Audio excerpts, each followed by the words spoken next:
এই ঘটনাটা ঘটেছিল রাত ঠিক 3টের সময়।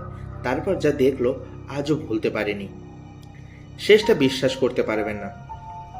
রাহুল ফুড ডেলিভারি করত। সেদিন তার ফোনে একটা অর্ডার এলো। লোকেশনটা ছিল শহরের এক পুরনো পরিত্যক্ত বাড়ি। রাহুল ভাবলো এই সময়ে এখানে কে খাবার অর্ডার দিল। তবুও সে খাবার নিয়ে সেখানে পৌঁছালো।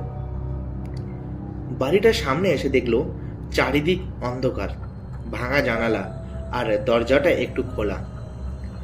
সে দরজায় নক করতেই ভেতর থেকে একটা ঠান্ডা কণ্ঠস্বর বলল, খাবারটা দরজার সামনে রেখে যাও।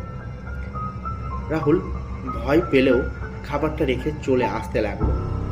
হঠাৎ তার ফোনে একটা নতুন নোটিফিকেশন এলো। অর্ডারটা ক্যান্সেল হয়ে গেছে। সে অবাক হয়ে অ্যাপটা খুলল। অর্ডারের সময় দেখাচ্ছে 3 বছর আগে। রাহুল ধীরে ধীরে পেছনে তাকালো। দেখলো দরজাটা পুরো খোলা আর ভিতর থেকে একটা সাদা মুখ তার দিকে তাকিয়ে আছে। পরের দিন খবরের কাগজে বের হলো 3 বছর আগে এই বাড়িতে এক লোক খাবার অপেক্ষা করতে করতে মারা গিয়েছিল।